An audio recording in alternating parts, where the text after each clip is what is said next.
विनायक सापळे साहेब अचानक पत्रकार परिषद घेऊन काय बोलणार याची उत्सुकता तालुक्याला आहे. नक्की ती उत्सुकता या ठिकाणी संपलेली आहे, कारण ते स्वतः या ठिकाणी भूमिका मांडणार आहेत.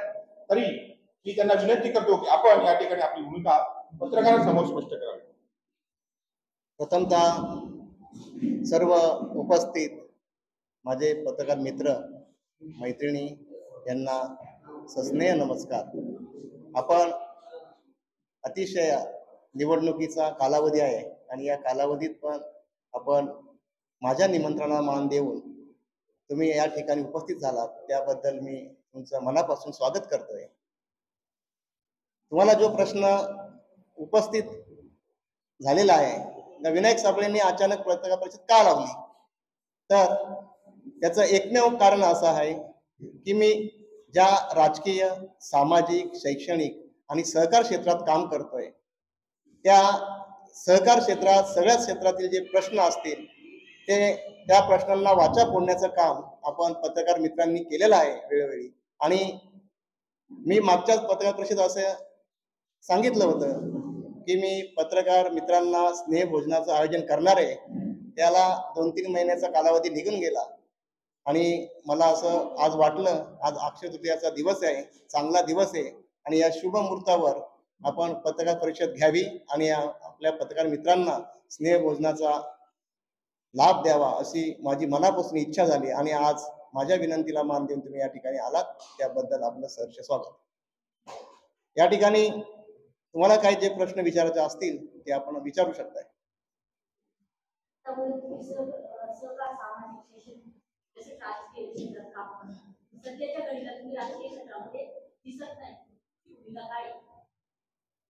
खर तर जेव्हा शहापूर तालुका कृषी उत्पन्न बाजार समितीची निवडणूक झाली, आपल्या सर्वांना माहीत आहे या ती निवडणूक, माझं निवडणुकीचा अर्ज हे अवैध झाला होता, तो वैध झाला. त्यानंतर मी अपक्ष म्हणून लढलो आणि निवडून आले. आणि निवडून आल्यानंतर जे काही पक्षांनी, म्हणजे राष्ट्रवादी काँग्रेस पक्षाच्या वतीने जे सोशल मीडियावर भाऊ गोंधळे हा जिल्हाध्यक्ष असताना त्यांनी एक पत्र व्हायरल केलं की विनायक सापळे यांनी पक्षाची शिस्त पाळली नाही म्हणून त्यांची हकालपट्टी करण्यात आलेली आहे, असं त्या ठिकाणी सोशल मीडियावर फक्त हे. त्यानंतर मी पत्रकार परिषद घेऊन माझा खुलासा केला. परंतु त्या दिवसाच्या नंतर या शहापूर तालुक्यात भाऊ गोंधळी कधी काय आपल्याला दिसला नाही. पण मी पण त्या ठिकाणी नंतर कुठल्याही राजकीय पक्षात समाविष्ट झालेलो नाही किंवा कुठल्याही राजकीय पक्षाच्या कार्यक्रमाला गेलेलो नाही. त्याच्यामुळे आता निवडणुकीचे वारं वाहत असताना अनेक बदल होतात. आज कोण कुठे आहे, उद्या कुठे असणार आहे, त्याच्यापेक्षा आपण स्वाभिमानी विचाराचे कार्यकर्ता आहे. आपण जनसामान्याच्या जोरावर मी जी काही पदं भोगतोय त्यांचा मान सन्मान राखला पाहिजे, यासाठी मी कुठेही आणि कुठल्याही पक्षात जाण्याचा निर्णय घेतला नाही. फक्त मी तटस्थ भूमिकेत राहिलो आणि यासाठी जी माझी भूमिका स्पष्ट करण्यासाठी मी आज या ठिकाणी आपली पत्रकार परिषद घेतलेली.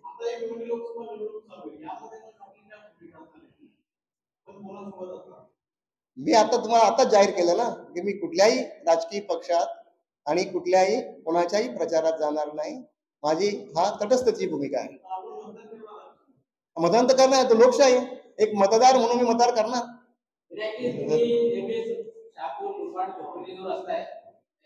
सोशल मीडिया नेहमीच रोखठोक भाष्य करत असतात. आजही त्या रस्त्याची अवस्था पाहिली तर अतिशय बिकट आहे आणि त्या रस्त्याचे जे ठेकेदार आहेत तेच आज खासदारकीला इथं उमेदवारी करत आहेत. त्याबद्दल तुमचं मत काय? खरं तर राजकारण, ठेकेदारी आणि समाजसेवा या किंवा समाजकारण असेल, या तिन्ही गोष्टी भिन्न आहेत. परंतु काय झालं आताच्या या नवीन याच्या काळात असं वाटतंय, पैसा आला, माणसाला पदाची अपेक्षा होते, पद मिळाला, अजून काहीतरी दुसरी अपेक्षा तयार होते. परंतु शहापूर लेनाड मुळबाड रस्ता गेली 7 वर्षापासून सुरू आहे. मला वाटतं डिसेंबर 2017ला त्याचं काम चालू झालं आणि जेव्हा काळू नदीवरचा पूल पाडण्यात आला त्या पूल पाडल्यानंतर म्हणजे पूल पाडला आणि एवढी मोठी वाहतूक तिथं बंद झाली आणि पर्यायी रस्ता तिथे दिला गेला नाही ठेकेदारांनी. म्हणजे एकदम पहिली सुरुवात बेजबाबदारपणे त्या ठेकेदारांनी चालू केली आणि त्यानंतर मी दुसऱ्या दिवशी त्या काळू नदीच्या पुलाच्या त्या पर्यायी रस्ताच नव्हता, अचानक तिकडनं मुरबाडला जायचं होतं आणि माझी गाडी तिथे त्या धुळीत म्हणजे गुंतली गेली. मी त्यानंतर आलो, त्याच रस्त्याने परत रिटर्न झालो आणि तिथे एक निलेश सांबरे जिजाऊ कंपनीच्या पोट ठेकेदारांनी ते काम चालू केलं होतं. त्या पोट ठेकेदाराला मी विचारलं, अरे बाबा तू जर एवढा मोठा ब्रिज पाडला, पर्यायी व्यवस्था केलेली नाही, मग तू ब्रिज पाडला कसा काय? मग त्याच वेळेस मी त्या संबंधित अधिकाऱ्यांना फोन केला. अधिकारी म्हणतात आम्हाला काही माहित नाही. मी त्यानंतर त्या पोट ठेकेदाराला सांगितलं, SSC कंपनी होती, SCS अशी एक कंपनी होती, त्या कंपनीला सांगितलं का तुम्ही आता काम बंद करा. एवढा तिथे सांगितलं. मी शहापूरला येतोय तर निलेश सांबरेचे 4-5 गावगुंड येऊन मला किसन पांडे साहेबांच्या ब्रिज जवळ अडवून मला दमदाटी करून यापुढे खबरदार जर तुम्ही निलेश सांबरे साहेबांचं काम अडवलं तर. म्हणजे काय, आपण जनहिताचे प्रश्न मांडत असताना अशी जर गुंडागर्दी असेल आणि हा निलेश सांबरेचं काम नाही, हे शासनाचं काम आहे, MSRDCचे काम आहे आणि एवढा मोठा महामार्ग होत असताना मी तिथला स्थानिक लोकप्रतिनिधी असेल तर मी ते जनतेचे प्रश्न आहेत, जनतेला काय जे समस्या उद्भवतात ते मांडणं काय चुकीचं आहे काय? ही जर माझी भूमिका असेल आणि या भूमिकेत त्यांनी जर अशा प्रकारची भूमिका घेतली असेल आणि अजून आजपर्यंत निलेश सांबरेंनी हा रस्ता केलेला नाही, ते वेळोवेळी फक्त कधी पदाधिकाऱ्यांच्यावर, कधी लोकप्रतिनिधीवर, कधी कोणावर किंवा शासनावर अशी कारणं सांगायची, परंतु जनतेची कधी दखल घेतली नाही. आपण पत्रकार म्हणून अनेक बातम्या लावल्या, त्या रस्त्या संदर्भातला आवाज उठवला, जनतेने आवाज उठवला. आपण सोशल मीडिया पाहत असाल का मी वेळोवेळी प्रश्न मांडत असतोय, तुम्ही पण त्याला दाद देताय, परंतु निलेश सांबरेंना कधी असं वाटलं नाही का आपण या समस्यांना प्रत्यक्ष जाऊन त्या रस्त्यावर यावा, लोकांची हितगुज करावं आणि आपला काय प्रश्न आहे किंवा आपल्याला काय अडचणी तयार होतात या कधी विचार केलेला नाही. आज परत हा सर्व रस्ता तसाच आहे धुळकात. अधिकाऱ्यांना वेळोवेळी मी धारेवर धरले असता अधिकारी पण सांगतायत का आम्हाला असा ठेकेदार मिळाला आहे का आम्ही काहीच करू शकत नाही. म्हणून तुम्हाला अडचण काय आहे? आणि आम्हाला अडचण अशी आहे का हा ठेकेदार अजून परत त्या रस्त्यावर कधी आलेला नाही. मग तुम्ही त्या रस्त्याच्या वर जर येऊ शकत नाही, मग तुम्हाला काय अडचण आहे? ही फक्त तुम्ही कागदी घोडे नाचवून जर लोकांना नाक त्रास देत असाल तर हे फार चुकीचं आहे. मग आता निलेश सांबरे हे उमेदवार आहेत हा प्रश्न आहे. आता राजकारण आहे, तो त्यांचा भाग आहे उमेदवारी करण्याचा, परंतु तुम्ही समाजकारण करत असताना तुम्ही एका बाजूला समाजसेवेचा बुरखा घालून तुम्ही ह्या आतल्या गोष्टी दडवता आहे आणि तुम्ही सामान्य जनतेला नाक त्रास देत आहेत, तर त्या आता जनतेने विचार करावा. व्यक्तिगत आणि व्यावसायिक विषयावर बोलले, परंतु तुम्ही निलेश तुम्ही समाज त्यामध्ये चर्चा आपण ऐकत असतो का सगळे तुम्ही पुढारी सगळं पक्षीय राजकारण किंवा व्यक्तिगत बाजूला एवढे सोडून ते म्हणतात कुठल्याही एकत्र येण्याची वेळ आलेली आहे, तर तुम्ही संचालक शापून जातो तुम्ही समाज उन्नती समिती म्हणून तुम्ही म्हणून काय भूमिका असेल? खरं तर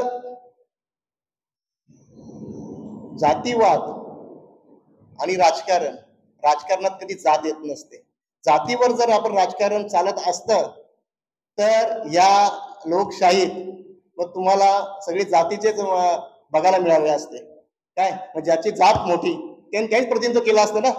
मग बाबासाहेब आंबेडकरांची घटना लिहिलेली आहे आणि त्या घटनेनुसार आपण चालतोय मानतोय. मग आपण विश्वनाथ पाटील साहेबांचा 2009चा विचार केला, ते अपक्ष होते तेव्हाही शहापूर तालुक्यात असं वाटत होतं की विश्वनाथ पाटील निवडून झालेत, तेव्हा जातीचा विषय झाला. 2014ला विश्वनाथ पाटील साहेब काँग्रेसच्या तिकिटावर लढले, तेव्हा पण बाबा विश्वनाथ पाटील साहेब जात फॅक्टर चालवायला लागले. त्याच्यानंतरच्या काळात जर जात येत असेल आणि जातीवर जर मतदान होत असेल तर मला असं वाटत नाही मग सगळेच मग जातीचे होत असतील. त्याच्या पलीकडे भेरे साहेबांनी जो विचारला का कुणबी समाज उन्नती संघ, मग कववी समाज उन्नती संघाची एवढी मोठी इमारत होत आहे, या एवढ्या मोठ्या इमारतीत मी तिथे संचालक आहे. मला वाटत नाही का अजून निलेश समरीन काय तिथे काय देणगे दिले असेल.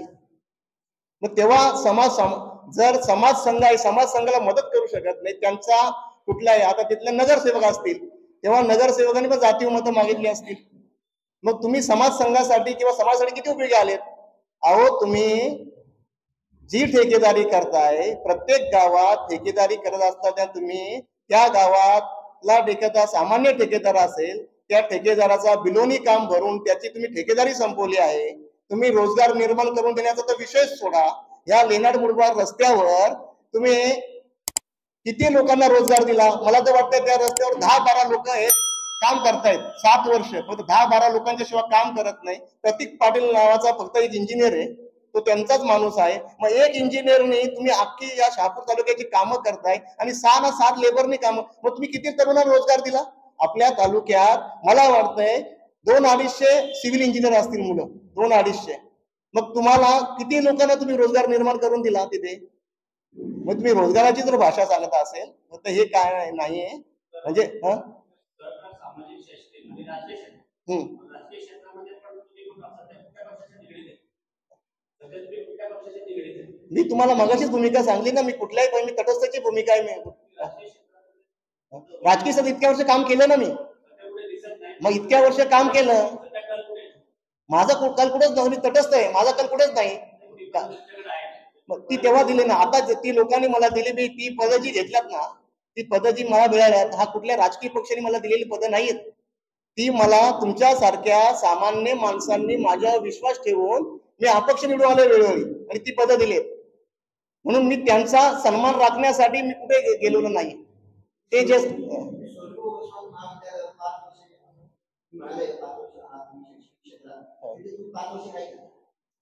सोनवा पासवान महाविद्यालय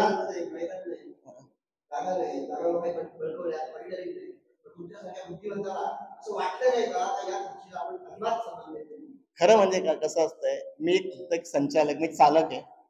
जेव्हा मासिक मीटिंग होत असतात आमच्या कॉलेजचे अध्यक्ष पांडुरंग बरोबर आहेत, माजी आमदार.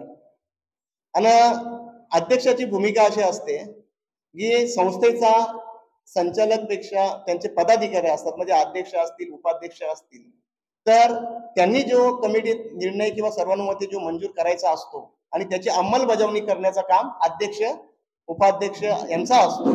परंतु तुम्ही जो प्रश्न उपस्थित केला त्या जागे संदर्भाचा, खरंच ज्या दात्यांनी ही एवढी मोठी जागा दिलेला आहे आणि संचालक म्हणून किंवा आम्ही पदाधिकारी म्हणून तिथे जातोय, मिरवतोय, तर नक्कीच आमची ती जबाबदारी आहे. आणि मी ज्या दिवशी गेलो त्या पदावर, त्याच्या दुसऱ्या महिन्यात जी मासिक मीटिंग झाली, त्या मीटिंग मध्येच मी सांगितलं का आपल्या ह्या महाविद्यालयाची जागा किती आहे आणि ती जागा पहिल्या मोजणीसाठी प्रस्ताव मी ठराव हे केला, तिथं सूचना केली. त्याप्रमाणे तिथे मोजणी झाली, परंतु एक वेळा मोजणी झाली, परत तिला काही सहकार्य मिळालं नाही. कोणाचा तरी हितसंबंध आड येतोय असं मला वाटतंय आणि त्याच्यामुळे ती आजपर्यंत त्याची मोजणी होऊन पण ती हद्द निश्चिती झालेली नाही. परंतु मला प्रामाणिकपणे असं वाटतंय का तिथे कोणाचाही मुलाहिजा बाळगाव नाही किंवा हितसंबंध जोपासू नयेत आणि ती महाविद्यालयाची जागा आहे, ती जागा ज्या दात्याने दिले त्या दात्याला पण तिथे वरती त्याचा सन्मान राखला पाहिजे आणि ती जागा मोजून ती महाविद्यालयाच्या ताब्यात आली पाहिजे, ही माझी ठाम भूमिका आहे.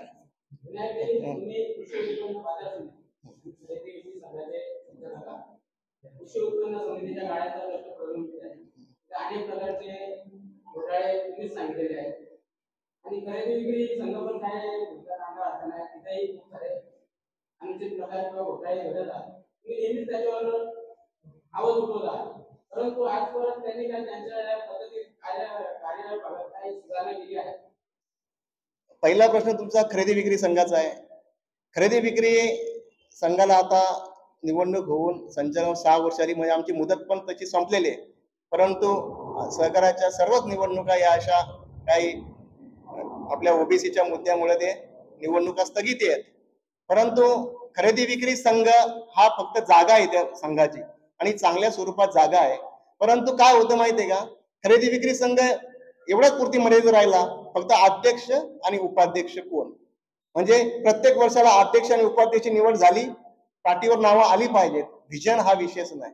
मी जेव्हा त्यांना सांगितलं की आपल्याकडं खरेदी विक्री संघात एकही रुपयाचं भांडवल नाही किंवा आपण आता कर्जबाजारी आहेत, तर अनेक प्रकारचे तिथे गाळे आहेत, तिथे एवढी मोठी जागा आहे, तर तिथं एक आपण मस्त ओपन असा हॉल जर केला तर आपल्याला उत्पन्नाचं साधन होईल आणि पुढे जर गाळे केले तयार, अर्धा गाळे होतील तर ते गाळ्यांचा भाडा मिळेल. अशा प्रकारचे मी प्रस्ताव तिथे मांडला.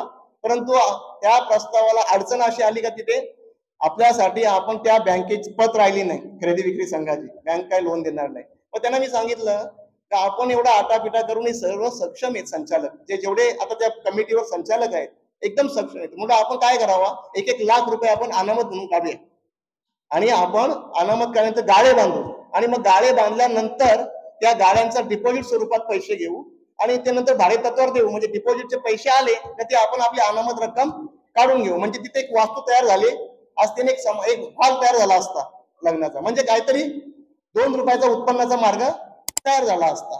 दुसरा विषय तिथे आहे का ज्या भाडे करारावर जो दिलाय आपला गोडाऊन, एकाने तर कब्जाच केलाय आणि लॉक लावून ठेवलाय. अरे म्हटलं गोडाऊन आपला आहे का त्याचा आहे, तो तर भाडे कमी. मग तो का आपल्या त्याचा भावाभावांचा भांडण असेल, तो भावांचा काही विषय असेल, एक शाह म्हणून कोणीतरी आहे, अरे त्याच्यात विषयच घेत नाही.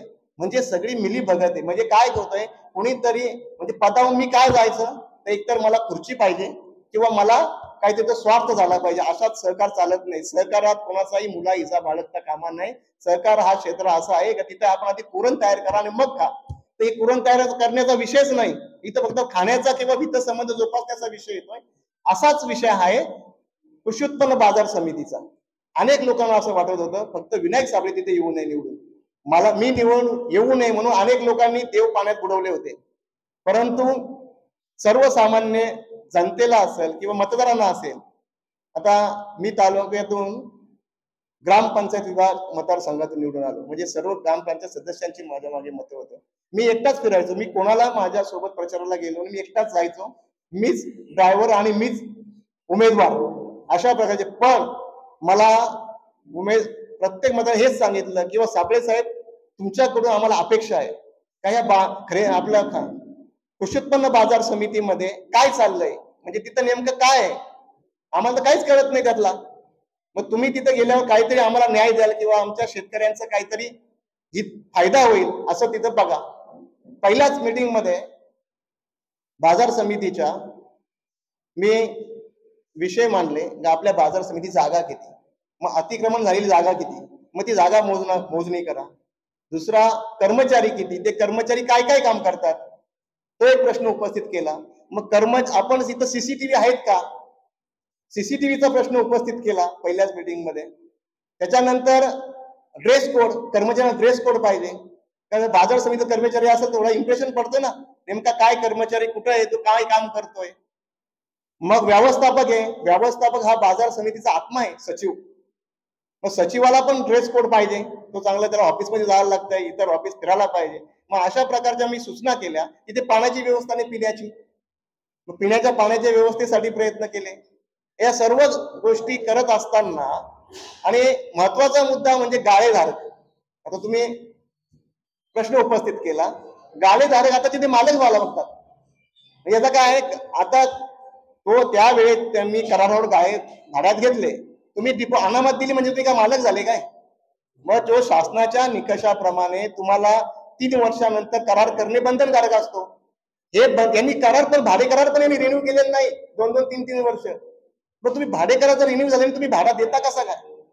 म्हणजे सगळा म्हणजे कारभार आहे ना, तो राम भरोसे कार्यक्रम. म्हणजे तुम्ही कायद्याला धरून का अशा सहकाराला पकडून कुठलाच विषय नाही.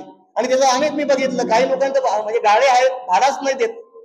मग भाडा देत त्यांना नोटीसी गेल्या पाहिजेत. मी त्यांना सगळ्यांना नोटीसी लावा या लोकांना, आणि का भाडे देत नाही याचं कारण सांगा. म्हणजे या अशा गोष्टी ज्या आहेत सहकारामध्ये तुम्हाला 2.5 बरं ओके पाण्याची सुविधा आहे, लाईटची सुविधा आहे, म्हणजे अक्षरशः त्या छोट्या छोट्या टॉर्च भेटतात, त्या जाऊन ते व्यापारी तिथं भाडा देऊन पण काय आठवडी बाळगाचा काय तो असेल चार्जेस देऊन पण त्यांना त्या पायाभूत सुविधा तिथे द्यायला पाहिजे कृषी उत्पन्न बाजार समिती. त्या साध्या सुविधा पण दिल्या जात नाही. मग त्याच्यात काय होतं, त्या व्यापाऱ्यांचं पण नुकसान होतं. तिथे चोऱ्या, पाकिटमारी, मोबाईल चोर असे बरेचसे गुन्हे तिथं त्या बाजारात घडत असतात. तर याच्याबाबत तुम्ही कधी आवाज उठवलाय? बाजार समितीमध्ये तो बाजार समितीच्या आवारातच भरावा यासाठी जेव्हा मी बाजाराच्या वेळेस भेट दिली, आठवडी बाजारात भेट दिल्यानंतर माझ्या निदर्शनास असं आलं, मी तिथल्या कर्मचाऱ्यांना घेऊन भेट दिली, त्याच्यावर असं समजलं दुकानदार आहे, त्या दुकानदाराची गाडी पण आतमध्येच आहे. काय म्हणजे एका ठिकाणी दुकान आहे, एका ठिकाणी गाडी आहे. आता गाडी आवारात पार्किंग करता येत नाही, मग त्या गाडीने दुकानाच्या दुप्पट जागा अडवली. मी त्यांना तेव्हाच सांगितलं, येऊन कर्मचारी तुम्ही आत्ताच्या आता निर्णय घ्या, समिती कमिटी निर्णय घेणार, पहिले गाड्या काढा, नाहीतर पहिला 50 रुपयाची त्याची पावती फाडा. मी डायरेक्ट तिथं पावती फाडायला लावली. तर तुम्ही पावती इतक्या वर्ष तुम्ही पावती का घेत नाही? बाजार समितीच्या उपविधित नियम आहे का बाजार समितीची त्या आवारात जी गाडी येईल त्या गाडीची तुम्हाला पार्किंगची पावती घेणं बंधनकारक आहे. मग या लोकांनी पावतीच घेत नव्हते. त्या दिवशी 7,000ची पार्किंगचे हे मिळाले, 7,000 रुपये. आता कंटिन्यू प्रत्येक बाजाराला पार्किंगचे पैसे घेतले जातात आणि त्या मधल्या आवारात मी गाडी त्यांना लावायला सांगत नाही. बाहेरचा जी जागा आहे त्या जागेत गाडी लावायला त्याची व्यवस्था केली नाही. ओके,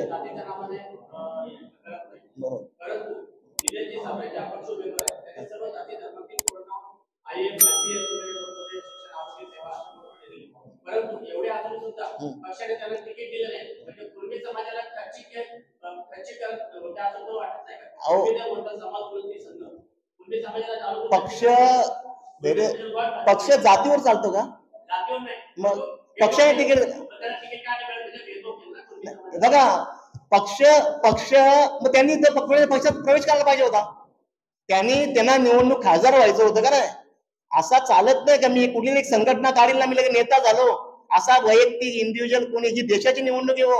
इथं लोक राहुल गांधीला बघून मतं देणार आहेत, इथे मोदी साहेबांना बघून मतं देणार आहेत, एकटा निलेश सांबरेला बघून मतं देणार नाही. ही संघटना जिजाऊ ठीक आहे, सामाजिक काम करत असतील. हा,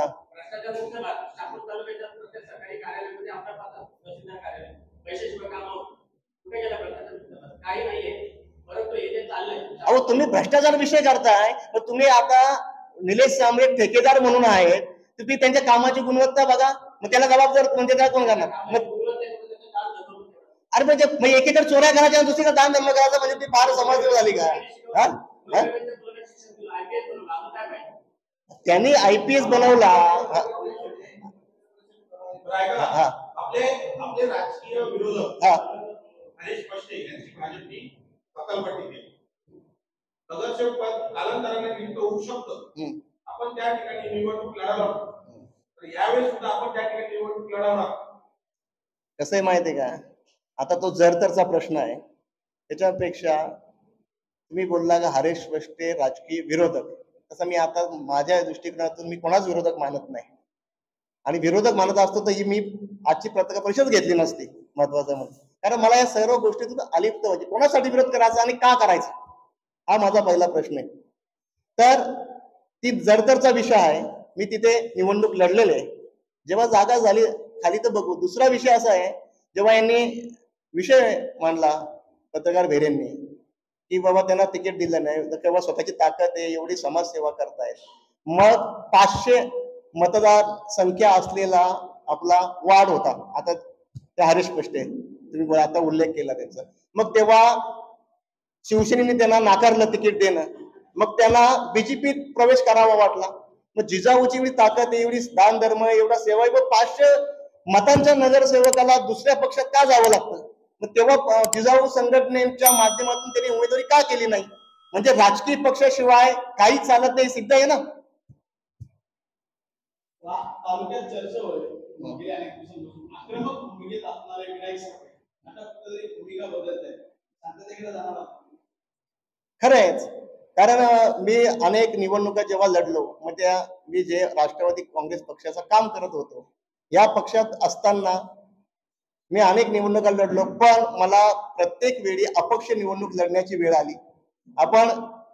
मग पक्षाने मला संधी कधी देणार?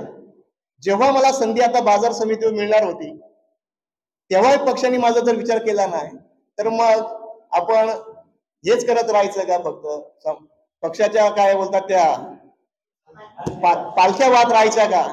असा म्हणून मी शांततेची भूमिका घेतली की आता आपण फक्त आपल्या माणसासाठी काम करायचं. ज्या लोकांनी मला एवढ्या विविध पदांच्यावर बसवलाय, त्या विविध पदांच्यावर बसवलाय त्या लोकांचा सन्मान राखण्यासाठी आणि त्यांच्यासाठी काम करायचं फक्त. मग आपलं पुढचं पाऊल काय असतं? त्यांच्यासाठी काम करतो. तटस्थ शांत करायचं ना.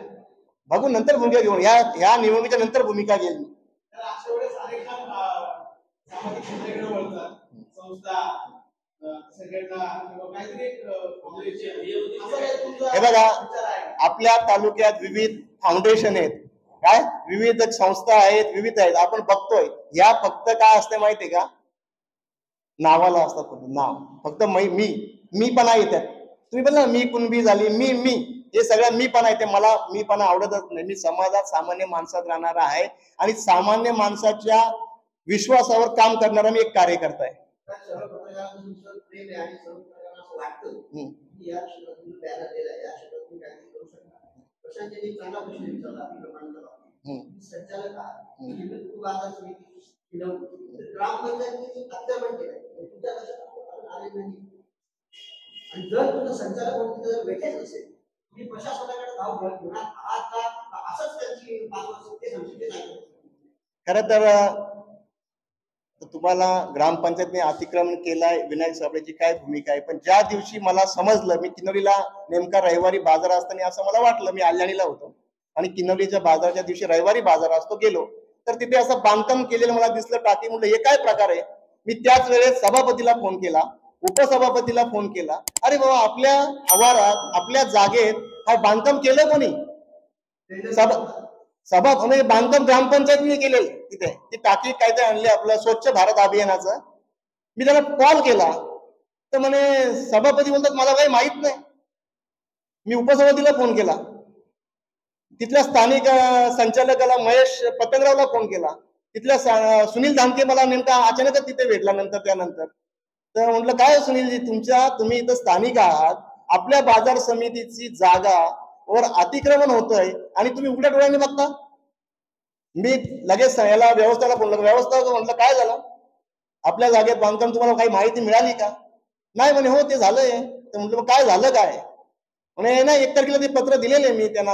अरे तू 1 तारखेला पत्र दिलंय तर ते आम्हाला कोणाला माहित नाही? आम्हाला माहित पाहिजे होतं का असं आहे किंवा ते आमच्या ग्रुपला माहिती पाहिजे होते का इथे अतिक्रमण झालं नाही मी तसं.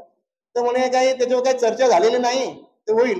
मी सभापतीला परत सांगितलं. मग तेव्हा ते सांगतात माहितीये का, तेव्हा असं कळलं का याच्यात सभापती आणि उपसभापती यांना माहिती होती, हे स्वतः त्या जागेवर गेले, परंतु त्यांनी हितसंबंध, मी बोललो ना का यांना हितसंबंध जोपासायचे आहेत आपल्या पदाचा. म्हणजे तुम्ही त्या संचालक हा त्यांना विसर पडतो का मी सभापती आहे, म्हणजे आपण चालक नाही मालकच्या स्वरूपात त्यांची जी भूमिका आहे ही चुकीची आहे. मी तिथे आवाज उठवला, व्यवस्थापनाला पत्रव्यवहार करायला लावला, बीडीओला पत्रव्यवहार केलाय, तहसीलदारांना केलाय आणि ग्रामपंचायतला केलाय. हे सर्व पत्रव्यवहार झालेले आहेत. आता त्यांनी नंतरची भूमिका ती व्यवस्थापकाची, काय करायचं पत्रव्यवहार करून ते अतिक्रमण हटवण्याचा हा जो विषय असेल तो कायदेशीर विषय होईल तो विषय. परंतु मी त्या विषयावर आवाज उठवलेला आहे.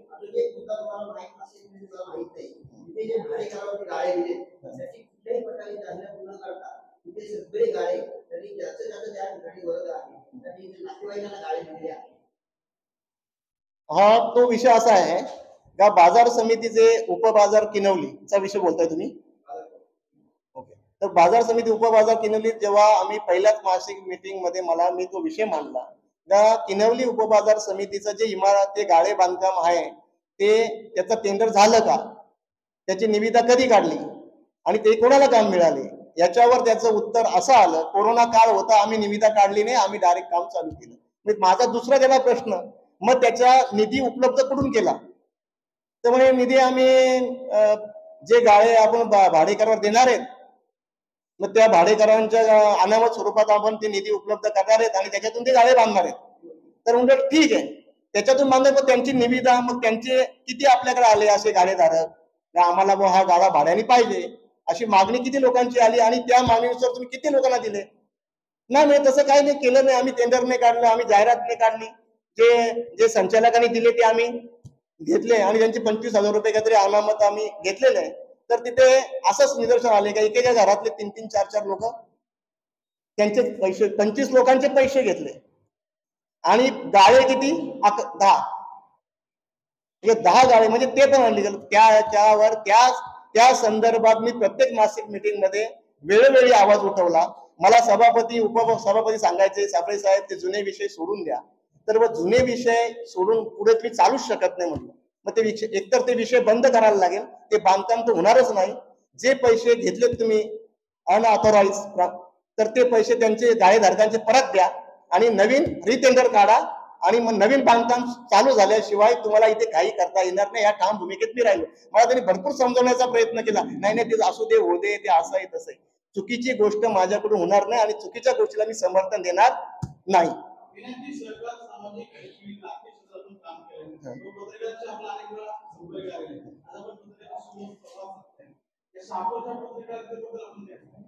आज आपण शहापूरचे पत्रकारिता खरंच एक जिवंत पत्रकारिता बोलते आणि लोकशाहीचा चौथा स्तंभ आहे. आणि मी कोणी काय म्हणत असेल व्यक्ती तितक्या प्रवृत्ती प्रत्येकाची बुद्धी प्रत्येकाच्या बुद्धी कौशल्याने ज्याच्या त्याच्या परीने जो लिखाण करतोय, ज्याच्या त्या परीने जो विषय मांडतोय. आणि तुम्हाला सांगतो मी ठाणे जिल्ह्यात आता मी मला जेव्हा आपल्या शहापूरच्या पत्रकारांचा आणि शहापूरच्या जनतेचा दरार आहे. म्हणजे एक प्रकारे आपण असं सांगतोय का आपली खरं सांगतो का शहापूरची जनता ही स्वाभिमानी आहे आणि शहापूरचे पत्रकार पण स्वाभिमानी आहेत. हे मी म्हणजे तुमची स्तुती करतो असं नाही. तर जेव्हा जिल्ह्याला जात असतो, जेव्हा जिल्ह्याचे अनेक नेते भेटत असतात तेव्हा मला सांगतात विनायकजी अरे तुमचा सगळा वेगळाच असतो. हा तर म्हटलं खरं आहे, आमचा हा तालुका हा झुंजार तालुका आहे आणि काय बोलताय तो आंदोलन करतोय, न्याय मागतोय. परंतु मला एकच गोष्टीचं दुःख वाटतंय की या सर्व गोष्टी असताना पण तुम्ही शहापूर मुरबाड लेणार रस्त्याला न्याय देऊ शकले नाही. मग तुमची पत्रकारिता म्हणून तुम्ही तिथे कमी पडले असं मला वाटतं.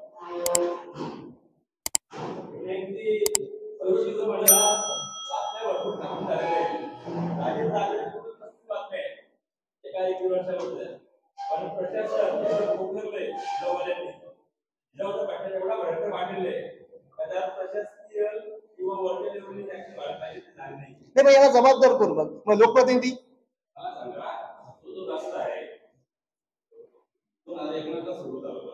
17ला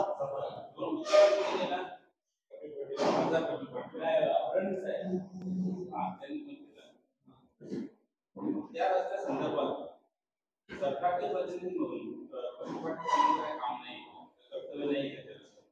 अहो जर तो केंद्राचा पैसा आहे, फक्त MSRTC ला तो वर्ग केलाय, पण केंद्राचा पैसा आहे. आणि पण मला पण एक विचार पडलाय का त्या रस्त्यावर तुम्ही एवढ्या बातम्या करताय, आपण आंदोलन करतोय, सर्व जनता त्याच्यावर आक्रमक आहे, तरी निलेश सांबरेचा काही काय होत नाही किंवा त्याच्या कुठल्या प्रकारची कारवाई होत नाही. तुम्ही त्या रस्त्याचा दर्जा बघा. आता तो रस्त्याला हेवी वाहतूक चालू नाही, लाईट व्हेकल आहे, तरी तो रस्ता खचलेला आहे. 100% शासन घरगडी ते शासनाचं मी म्हणतोय अधिकारी. अहो राजेशजी आपण वेळोवेळी शासनाच्या अधिकाऱ्यांना वेटीस धरतोय, काय सांगतात ते निलेश सांबरे आमचं ऐकत नाही. आणि मग निलेश सांबरे ऐकत नाही, मग त्याच्यावर कारवाई काय केली? त्यांचा कारवाई करण्याचा विषय का नाही, मग त्याला ब्लॅकलिस्ट केले का? महत्वाचं म्हणजे ते आता म्हणजे याचा अर्थ काय?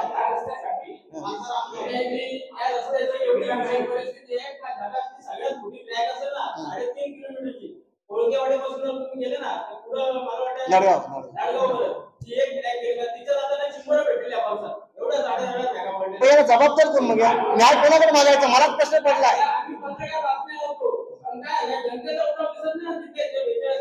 अहो तुम्हाला म्हणतो जनतेचा उठाव दिसत नाही. जनतेचं काही लोक असे आहेत 500 पासून 5 लाखापर्यंत विकली गेली आहेत. या विकली गेलेल्या लोकांना काय त्यांचं लोकांना फक्त काय माहितीये का? लोकांना असं वाटत असतंय फक्त स्वार्थासाठी का विनायक साबळे काय कोणाच्या स्वार्थासाठी हे करतोय का? आता मला त्या रस्त्याचा ठेका घ्यायचा तर मी बांधतोय, तर कधी चांगल्या गोष्टीसाठी कधी येत नाही एकत्र. अहो तुम्हाला सांगतोय तिथले स्थानिक लोकप्रतिनिधी असतील, मग तो ग्रामपंचायत सदस्य असेल, तो जर 500,000 रुपयाला विकला असेल त्याला आपण काय करू? तिथं पंचायत समिती सदस्य असेल, आता तुम्ही भूमिका मांडायला पाहिजे ना. ही लोक भूमिकाच मांडत नाही, मग तुम्हाला न्याय देणार कोण? आता आपण आंदोलन केलं राजेशजी, त्या रस्त्यावर आपण आंदोलन केले.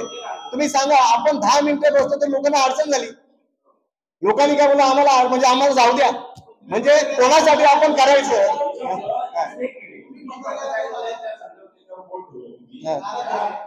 याविषयी आम्ही अनेकांनी बातमी केली आहे. त्या संदर्भात आम्ही काय करतो, आम्ही वस्तुस्थिती मांडतो. पत्रकार वस्तुस्थिती मांडण्याचं काम करतो. त्याला न्याय द्यायचं काम कोणाचं आहे? प्रशासनाचं. प्रशासन आहे, लोकप्रतिनिधी जबाबदार आहे. लोकप्रतिनिधी, तुम्हाला हे सांगतो, लोकप्रतिनिधी काय केलं? फक्त या रस्त्यावर राजकारण केलं. कोणी असं लोकप्रतिनिधी राजकारण केलं, परंतु जनतेचा प्रश्न कोणी सोडवायचा प्रयत्नच केलेला नाही. आता तुम्ही सांगता हा एक मोठा मार्ग झाला, 400-500 कोटी का असेल तो, परंतु निलेश सांबरेंनी साधी आपली मुख्यमंत्री ग्राम सडक योजनेची कामं घेतली, पंतप्रधान सडक योजनेची कामं घेतली. अहो ती कामं करत नाही. आता माझ्या आंधळीचा रस्ता आहे, 5 वर्ष झाली, म्हणजे 400 मीटर रस्ता आहे, केलाच नाही अजून. परत मी अधिकाऱ्याकडे वेळोवेळी सांगतोय, अहो ते आमचा रस्ता करून घ्या. नाही म्हणे, आज चालू करतोय, उद्या चालू करतोय. मग तुम्हाला झेपत नाही तर तुम्ही घेताय कशाला? त्याचप्रमाणे चांदा रस्ता आहे तुमचा तिकडे, किती बिलो तुम्हाला माहिती, त्यांना झेपतंय, त्यांना परवडते ते करतात, तो त्यांचा व्यवसाय झाला. माझं म्हणणं ते नाही, ते किती बिलोनी घ्यायचा काय करतो तो त्यांचा अधिकार आहे. परंतु तुम्ही शासनाचा पैसा आहे, तुम्ही जनतेला वेळेस का करताय? ती कामं वेळेवर पूर्ण करा. जनता हे बघा, मी पण एक ठेकेदार आहे. मी जर चुकलो तर माझ्यावर रस्ते येतात, लोक आडवे होतात, काम करून घेतात किंवा गुणवत्ता मागतात. लोकांचा अधिकारी, पैसा शासनाचा आहे ना, माझ्या खिशातला देत नाही ना. मी जेव्हा माझ्या खिशातला काही करत असेल तर तुम्हाला बोलण्याचा अधिकार नाही. पण तुम्ही शासनाचा पैसा आहे, तुम्ही जनतेला त्यासाठी भेटी जाता, 5-5 वर्ष कामं करत नाही. साधी 1-1 कोटीचा रस्ता 2-2 कोटीचा तुमच्या हातातून होत नाही, हे चुकीचं आहे ना. तालुक्यात अनेक समस्या आहेत ना, पाण्यासाठी समस्या आहेत. तालुक्यात अनेक लोकप्रतिनिधी आहेत, त्याच्यामध्ये आमदार असतील, खासदार असतील, असे अनेक आहेत. जिल्हा परिषद सुरू केले, त्या समस्या सुटल्या नाही. त्यावर तुम्ही काय? खरंच आहे. तुम्ही जेव्हा मागच्या वर्षी याच महिन्यात मे महिन्यातच बाजार समितीची निवडणूक होती, आणि मी जेव्हा त्या कोतळा, तळवंडा, फुगाळा, आगनवाडी या अशा सगळ्या भागात जेव्हा फिरलो, अहो काय अवस्था आहे या लोकांची. अहो लोकप्रतिनिधी काय बोलताय, जर त्याचं खरं तर तळमळ असेल ना तर अनेक करता येत आहे. आमच्यासारखा सामान्य ठेकेदार, सामान्य माणूस कुठून तरी शासनाच्या दरबारी बांधतोय, काय करतोय आणि काय छोट्या मोठ्या योजना आणून देतोय. मग लोकप्रतिनिधींनी पण त्याप्रमाणे जर केलं, समजा एखाद्या ठिकाणी विहीर आहे, त्या विहिरीत पाणी आहे, त्या विहिरीत पाणी त्या महिलांना 2 किलोमीटर घेऊन जाण्याची आवश्यकता काय?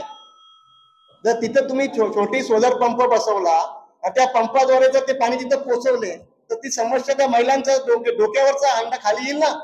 आता ती भावली योजना काय होईल, कधी होईल? मग ती भावली होईल म्हणून जनतेने त्रास सहन करायचा. लेणार बुडवार रस्ता होणार आहे चांगला कॉन्क्रीट, मग त्यांनी 10 वर्ष तेच सहन करायचं, मग त्यांनी खड्ड्यातच जायचं का? म्हणजे हे जे प्रश्न आहेत. आता तुम्ही सांगताय लोकप्रतिनिधी, आता सांबरे साहेब पण चांगली समाजसेवा करतात, त्यांची समाजसेवा 1 नंबर आहे, म्हणजे ते समाजसेवा चांगली करतायत. मग असं सांबरे साहेबांनी कुठं काम केलं? कुठल्या गावात जाऊन एखादी योजना केली स्वतःच्या खर्चातून? छोटी काय केली का कुठे? तुम्हाला दिसलं का? किंवा असं तुम्हाला समजलं का सांबरे साहेबांनी या गावात हा रस्ता मंजूर करून आणला, या गावात हा रस्ता मंजूर करून आणला, कुठं समाजवादासाठी प्रयत्न केले? सांबरे साहेब ज्या ठिकाणी, ज्या पक्षाची सत्ता असते त्या पक्षाच्या तिथे एकदम नेत्याच्या जवळ आहेत. मुख्यमंत्री असतील, बांधकाम काय मिनिस्टर असेल किंवा उपमुख्यमंत्री असतील, सांबरे साहेब त्यांच्या जवळच असतात, त्या सत्तेत सहभागी असतात. मग तुम्हाला ह्या गोष्टी काय करतात? एखादा माझा प्रश्न, एखादा ग्रामपंचायतचा सदस्य झाला तर ते गावच्या विकासाची तळमळ करतोय, कुठे शासनात दरबारी खेट्या मारतोय, कामं मंजूर करून आणतोय. मग निलेश सांबरे साहेबांनी तसं केलं का? याचे पण त्यांनी उत्तर द्यावं.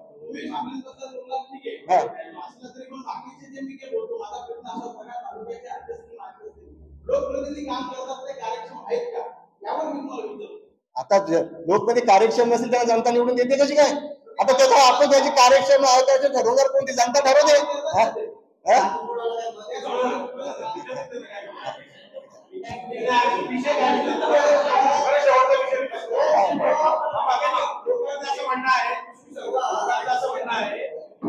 विनायक सापळे साहेब हे कल्याणला राहायला गेले, ते शापूरचं राजकारण, समाजकारण, सहकार सोडून देणार आहे, हे खरं आहे का? हे बघा, गेली 20-22 वर्ष मी राजकीय सामाजिक चळवळीत आणि मी राजकारणापेक्षा मला वाटतं मी सर्व समाजात कोणाच्याही सुख दुःखात सगळ्यात किंवा मदतरूप होतोय आणि तीच अंगा रक्तात जर आहे तर मी राजकारण पण सोडणार नाही आणि समाजकारण पण सोडणार नाही हे तुम्हाला या ठिकाणी यावेळेस सांगतो.